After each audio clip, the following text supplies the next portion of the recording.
नमस्कार, मैं डॉक्टर रेणु कुमारी आज के इस वीडियो में आप सबका स्वागत करती हूँ। आज हम रुचिरा भाग 3 कक्षा 8 का चतुर्थः पाठः सदैव पूर्तो निधेहि चरणम का अध्ययन करेंगे। सदैव पूर्तो निधेहि चरणम, सदैव अर्थात सदा, पूर्तो आगे, निधेहि बढ़ाओ, चरणम कदम अर्थात सदा आगे कदम बढ़ाओ। यह गीत श्रीधर भास्कर वर्णेकर द्वारा विरचित गीत है और इसमें चुनौतियों को स्वीकार करते हुए आगे बढ़ने का आह्वान किया गया है। इसके प्रणेता राष्ट्रवादी कवि हैं और इस गीत के द्वारा उन्होंने जागरण तथा कर्मठता का संदेश दिया है। तो आइए इस गीत को पहले हम गाकर पढ़ते हैं। चल चल पुरतो निधेहि चरणम, सदैव पुरतो निधेहि चरणम, गिरिशिखरे ननु निर्जनिकेतनम, विनैव यानम नगारोहणम, बलं स्वकीयं भवति साधनं, सदैव पुरतो निधेहि चरणम, सदैव पुरतो निधेहि चरणम, पथि पाषाणः विषमः प्रखरः, हिंस्रः पश्वः परितो घोरः, सुदुष्करं खलु यद्यपि गमनं, सदैव पुरतो निधेहि चरणं, सदैव पुरतो निधेहि चरणं, जहि भीतिं भज भज शक्तिं, विधेहि राष्ट्रं विधेहि राष्ट्रे तथानुरक्तिं, कुरु कुरु सततं ध्येयस्मरणं, सदैव पुरतो निधेहि चरणं, सदैव पुरतो निधेहि चरणं।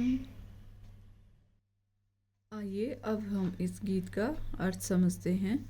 चल चल पुरतो निधेहि चरणम, सदैव पुरतो निधेहि चरणम। इसका अन्वय देखते हैं।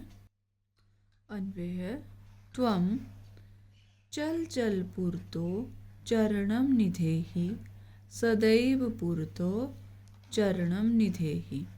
अर्थ है इसका कि त्वं हे मनुष्य, तुम चल चल पुरतो कि तुम चलो, हे मानव तुम चलो चलो आगे, पुरतो चरणम निधेहि, पुरतो होता आगे, कदम बढ़ाओ, चरणम कदम, निधेहि बढ़ाओ, सदैव पुरतो चरणम निधेहि, सदैव हमेशा जीवन में, पुरतो आगे, चरणम कदम, निधेहि बढ़ाते रहो, अर्थात जीवन में हमेशा आगे बढ़ते रहो। ये इसका अभिप्राय है कि हे मानव तुम चलो चलो आगे कदम बढ़ाओ, हमेशा जीवन में आगे कदम बढ़ाते रहो और जीवन में आगे हमेशा बढ़ते रहो। दूसरा है इसका पद्य। गिरिशिखरे ननु निज निकेतनम, विनैव यानम नगारोहणम, बलं स्वकीयं भवति साधनम, सदैव पुरतो निधेहि चरणम। इसका अन्वय है निज निकेतनम ननु गिरिशिखरे अस्ति, विनैव यानम नगारोहणम, करणीयं स्वकीयं बलम् एव अस्माकं साधनं भवति, अतः त्वं सदैव पुरतो चरणम निधेहि। अर्थात निज निकेतनम, निज है अपना, निकेतन होता है घर, ननु गिरि शिखरे, गिरि शिखर मतलब पर्वत की चोटी पर है या पर्वत पर है, विनैव यानम नगारोहणम, हमें विनैव यानम जहाज़ों के बिना, यान होता है जहाज, और विनैव उनके बिना ही, नगारोहणम नग जमा आरोहणम, नग होता है पर्वत और आरोहण चढ़ना है, हमें जहाज़ों के बिना ही पर्वतों पर चढ़ना है। स्वकीयं बलम एव अस्माकं साधनं भवति। स्वकीयम अपना, बलम एव बल ही अस्माकं साधनम अपना साधन है। अर्थात अतः त्वम, इसलिए क्या करना है आदमी, तुम्हें सदैव पूर्तो, असली ताकत हमारा बल ही है, अतः साहस के साथ हमें हमेशा आगे कदम बढ़ाओ। ऐसा ये कह रहे हैं कि हमें हमेशा साहस के साथ कदम बढ़ाना चाहिए। और जो अपना घर है पर्वत पर है, हमें जहाज़ों के बिना ही पर्वतों पर चढ़ना है और अपना बल ही अपना साधन है। हमारे पास और कोई साधन नहीं है, जो हमारा हौसला है वही हमारा साधन है चढ़ने के लिए। और ऐसा नहीं कि हेलीकॉप्टर आएगा हम सीधा ऊपर पर्वत पर लैंड करेंगे। और हमारी असली ताकत हमारा बल ही है, अतः साहस के साथ हमेशा आगे कदम बढ़ाओ। ये इनका अभिप्राय है। तीसरा पद्य है, पथि पाषाणः विषमः प्रखरः हिंस्रा पश्वः परितो घोरः सुदुष्करं खलु यद्यपि गमनं सदैव पुरतो निधेहि चरणम्। इसका अन्वय है, तव पथि विषमः प्रखरः पाषाणा भविष्यन्ति परितो हिंस्रा घोरः पश्वः भविष्यन्ति यद्यपि तव गमनं खलु सुदुष्करं भविष्यति तथापि त्वं सदैव पुरतो चरणं निधेहि। अर्थात कि तब तुम्हारे पथि, रास्ते में, तुम्हारे रास्ते में विषमः, कैसे हैं, टेढ़े मेढ़े, प्रखरा नुकीले, पाषाणः पत्थर, भविष्यन्ति मतलब पत्थर आएंगे या बड़ी बड़ी मुसीबतें आएंगी। तुम्हारे रास्ते में टेढ़े मेढ़े नुकीले पत्थर या बड़ी बड़ी मुसीबतें आएंगी। परितो हिंस्रा, आपके चारों ओर, परितो चारों ओर, हिंस्रा भयंकर हिंसक, कैसे हैं, घोर पशवः भयंकर हिंसक, पशवः जानवर होंगे, भविष्यन्ति अर्थात होंगे। यद्यपि तव गमनम खलु सुदुष्करम भविष्यति, और यद्यपि उससे क्या होगा, तब तुम्हारी, आपकी यात्रा, गमनम बहुत कठिन होगी। उससे क्या होगा, आपकी यात्रा बहुत कठिन होगी। तथापि त्वं सदैव पुरतो चरणम निधेहि, तथापि फिर भी, तुम सदैव साहस पूर्वक आगे, पुरतो चरणम निधेहि कदम बढ़ाते चलो। कि इसका अर्थ है कि तुम्हारे रास्ते में टेढ़े मेढ़े नुकीले पत्थर और बड़ी बड़ी मुसीबतें आएंगे। आपके चारों ओर भयंकर हिंसक जानवर होंगे। आपकी यात्रा बहुत कठिन होगी, फिर भी तुम साहस पूर्वक आगे कदम बढ़ाते चलो। अंतिम पद्य है, जहि भीतिम भज भज शक्तिम विधेहि राष्ट्रे तथा अनुरक्तिम कुरु कुरु सततम ध्येय स्मरणम सदैव पुरतो निधेहि चरणम। त्वं भीतिम जहि निज शक्तिम भज भज तथा राष्ट्रे अनुरक्तिम विधेहि सततम स्वध्येय स्मरणम कुरु कुरु त्वं सदैव पुरतो चरणम निधेहि। अर्थात त्वं भीतिम, कि तुम डर को, जही ही छोड़ो, निज शक्तिम भज भज अपनी शक्ति को जपो और जपो, तथा राष्ट्रे अनुरक्तिम अपने देश से, अनुरक्तिम प्रेम करो, और हमेशा सततम स्वध्येयम अपने लक्ष्य का स्मरणम कुरु कुरु, स्मरण करते हुए, तुम सदा, सदैव पुरतो चरणम निधेहि, सदा आगे कदम बढ़ाओ। एक बार फिर से इसका अर्थ समझते हैं कि तुम डर को छोड़ो, अपनी शक्ति को जपो, अर्थात अपनी शक्ति का आह्वान करो। शक्ति को जपना मतलब ऐसे नहीं कि जपने लग पड़े, उसका आह्वान करो, अपने हौसला बढ़ाओ कि मैं ये काम कर सकता हूँ या कर सकती हूँ, और फिर से नए सिरे से शुरुआत करो। तो अपने देश से प्रेम करो और हमेशा अपने लक्ष्य का स्मरण करते हुए सदा आगे कदम बढ़ाओ। ये हैं इस पाठ से संबंधित शब्दार्थ। विद्यार्थी इनका अध्ययन अवश्य करें, इससे पाठ को समझने में आसानी होगी। आइए अब प्रस्तुत पाठ का अभ्यास करते हैं। प्रश्न नंबर 1, पाठे दत्तम गीतम सस्वरम गायत। पाठ में दिए हुए गीत को स्वर से सहित गाएं। जैसे कि हमने पाठ के आरंभ में ही से गा के पढ़ा है, तो छात्र इसका अध्ययन अवश्य करें, स्वयं करें। प्रश्न नंबर 2, अधोलिखितानां प्रश्नानां उत्तराणि एक पदेन लिखत। नीचे लिखे गए प्रश्नों का उत्तर एक पद में लिखें। क, स्वकीयं साधनं किं भवति। अपना साधन क्या है? बलम। ख, पथि के विषमः प्रखराः। रास्ते में क्या मुसीबतें आती हैं? क्या हैं विषम प्रखरा? पाषाणः। सततं किं करणीयम्। सततम ध्येय स्मरणम। हमें सदैव अपना ध्येय स्मरण करना चाहिए। एतस्य गीतस्य रचयिता कः। इस गीत के रचयिता कौन है? श्रीधर भास्कर वर्णेकरः।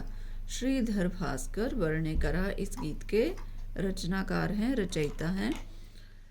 स कीदृशः कविः मन्यते। वो कैसे कवि माने जाते हैं? राष्ट्रवादी।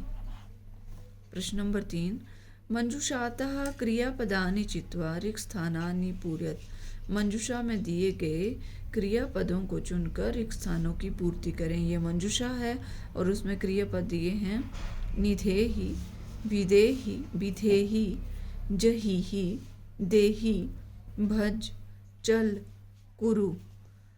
उदाहरण दिया है यथा त्वं पुरतः चरणं निधेहि। इसी तरह से हमने बाकी जो दिए हुए हैं रिक्त स्थान उनकी पूर्ति करनी है। क है त्वं विद्यालयं चल, राष्ट्रे अनुरक्तिं विधेहि, मह्यं जलं देहि, मूढ़ जहिहि, धनम आगम तृष्णाम, धनागम तृष्णाम। अंग है भज गोविंदम च सततम ध्येय स्मरणम कुरु। प्रश्न नंबर 4, इसका अभाग है उचित कथनानां समक्षम आम, अनुचित कथनानां समक्षम न इति लिखत। जो उचित कथन है, सही कथन के आगे आपने आम लिखना है, मतलब हाँ, और अनुचित जो गलत होगा उसके आगे न अर्थात नहीं लिखना है। तो यथा उदाहरण दिया है पुरतः चरणम निधेहि, आम, ये ठीक है। निज निकेतनम गिरिशिखरे अस्ति, आम, यह सही वाक्य है। पाठ के अनुसार जैसे कविता में आया उसके अनुसार ही हमने आंसर देना है। ख, स्वकीयं बलं बाधकं भवति न, पथि हिंस्रा पशवः न सन्ति न, गमनं सुकरम् अस्ति न, सदैव अग्रे एव चलनीयम्, आम। इसका आ भाग है प्रश्न नंबर 4 का। वाक्य रचनया अर्थभेदम स्पष्टीकुरुत। ये अर्थ दिए गए हैं, इसके आधार पर वाक्यों की रचना करनी है। इनका अर्थ भी मिलता जुलता ऐसा लग रहे हैं शब्द, परंतु अर्थ इनका अलग अलग है। तो इसके आधार पर हमने वाक्य बनाना है और इनका अर्थ स्पष्ट करना है। पहला वाक्य बनाएंगे हम। पहला शब्द है परितः। परितः का अर्थ होता है चारों ओर, चारों ओर। तो वाक्य बनाएंगे विद्यालयम परितः वृक्षाः सन्ति। विद्यालय के चारों ओर वृक्ष हैं। दूसरा हमारा वाक्य है पुरतः। पुरतः है होता है इसका सामने या आगे। कि वाक्य बनेगा विद्यालयस्य पुरतः उद्यानम अस्ति। विद्यालय के सामने या आगे उद्यानम अर्थात बगीचा है। अगला शब्द है नगाः। नगाः होता है पर्वत और इसका वाक्य बनेगा हिमालयः प्रसिद्धः नगः अस्ति। जो हिमालय है वो प्रसिद्ध पर्वत है, प्रसिद्ध है हमारा पर्वत जो हिमालय पर्वत। नागः। नागः का अर्थ है सर्प या सांप। तो वाक्य बनेगा वृक्षस्य समीपे एकः नागः वसति। वृक्ष के पास एक नाग रहता है, वृक्ष के नज़दीक एक नाग रहता है। अगला जो हमारा शब्द है वो है आरोहणम। आरोहणम का अर्थ है चढ़ना और वाक्य बनेगा पर्वतारोहणम दुष्करम भवति। कि पर्वत के ऊपर चढ़ना कठिन होता है। अवरोहणम। अवरोहणम का अर्थ होता है उतरना और वाक्य बनेगा पर्वतस्य अवरोहणम सुकरम भवति। पर्वत से उतरना आसान होता है। अगला वाक्य है पद है हमारा विस्मः। विस्मः का अर्थ है असमान, भिन्न। वाक्य बनेगा मार्गे विस्मः पाषाणाः सन्ति। मार्ग में, रास्ते में अलग असमान पत्थर हैं जो एक समान नहीं होते, कोई बड़ा होगा कोई छोटा होगा। तो विस्मः पाषाणाः सन्ति। अगला जो हमारा पद है वो है समः अर्थात समान और वाक्य बनेगा मम कृते सर्वे छात्राः समः सन्ति। कि मेरे लिए सभी छात्र समान हैं। प्रश्न नंबर 5 मंजूषातः अव्यय पदानि चित्वा रिक्त स्थानानि पूरयेत्। मंजूषा में दिए हुए अव्यय पदों को चुनकर रिक्त स्थानों की पूर्ति करें। जो अव्यय होते हैं वो जस के तस वैसे ही रहते हैं। वो जैसे अजम अव्यय मैंने पहले भी समझाया था कि जो खर्च ना हो वो वैसे ही रहें, उनका कोई परिवर्तन ना हो, वो होते हैं अव्यय। तो ये अव्यय दिए हैं एव, खलु, तथा, परितः, पूर्तः, सदा, विना। तो आइए रिक्त स्थान की पूर्ति करते हैं। को है विद्यालयस्य पुरतः एकम उद्यानम अस्ति। सत्यम एव जयते। सत्य की ही जीत होती है।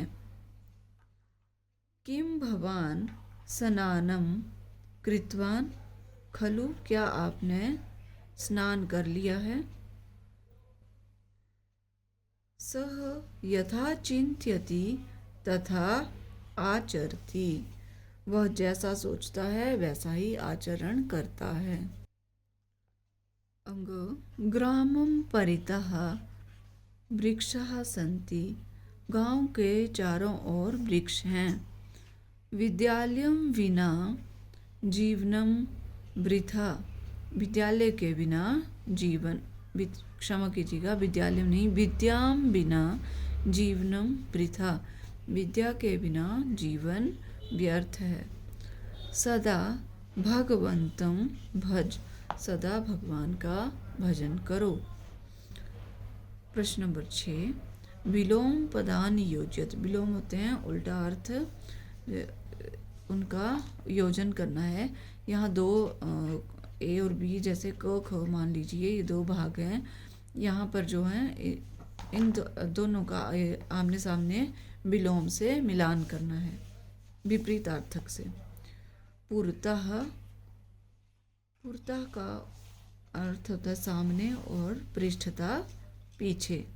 स्वकीयम अपना, परकीयम पराया दूसरे का। भीति डर, साहसः साहसी, अनुरक्ति प्रेम, विरक्ति प्रेम रहित। गमनम जाना, आगमनम आना। प्रश्न नंबर 7, इसका अ भाग है। लट लकार पदेभ्यः लोट विधि लिंग लकार पदानाम निर्माणम कुरुत। यहाँ पर जो लट लकार के वाक्य दिए गए हैं, क्रियाएं दी हुई हैं, धातुएं, वो लट लकार में उनका प्रयोग हुआ है और हमें इन्हें दिए हुए आगे लोट लकार में बदलना है और विधि लिंग लकार में बदलना है कि ये कैसे बनेंगे। तो आइए करते हैं। उदाहरण दिया है, यथा पठती लोट लकार में बनेगा पठतु और विधि लिंग में बनेगा पठेत। खेलसी लोट लकार में खेल और विधि लिंग लकार में खेले। खादंती लोट लकार में खादंतु और विधि लिंग में बनेगा खादेयु। पिबामी लोट लकार में बनेगा पिबानी और विधि लिंग में पिबेयम। हस्तः लोट लकार में हस्ताम और विधि लिंग में हसेताम। नयामः लोट लकार में नयाम और विधि लिंग में नयेम। प्रश्न नंबर 7 का आ भाग है। अधोलिखितानि पदानि निर्देशानुसारम परिवर्त्यत। नीचे लिखे गए पदों का निर्देश के अनुसार परिवर्तन करें। तो जैसे यहाँ पर लिया हुआ है, पद दिए हैं गिरि, शिखर, पथिन, राष्ट्र, पाषाण, यान, शक्ति और पशु, और हमने इन्हें निर्देश के अनुसार बदलना है। जैसे गिरि शिखर को हमने सप्तमी विभक्ति एक वचन में लिखना है, तो वो दिया हुआ है गिरि शिखरे। उदाहरण दिया है पथिन है, पथिन को लिखना है सप्तमी एक वचन पथि। राष्ट्र चतुर्थी विभक्ति एक वचने राष्ट्राय। पाषाण सप्तमी एक वचने पाषाणे। यान द्वितीया बहुवचने यानानि। शक्ति प्रथमा एक वचने शक्ति। पशु सप्तमी विभक्ति बहुवचने पशुषु। तो ये है हमारा पाठ सदैव पुरतो निधेहि चरणम। मैं आशा करती हूँ आपको मेरा बनाया हुआ वीडियो अच्छा लगेगा। यदि आपको मेरा बनाया हुआ वीडियो अच्छा लगे तो कृपया लाइक, शेयर और सब्सक्राइब करना ना भूलें, और आप अपने सुझाव मुझे कमेंट के माध्यम से भी भेज सकते हैं। तो मिलते हैं नेक्स्ट वीडियो में, तब तक के लिए धन्यवाद।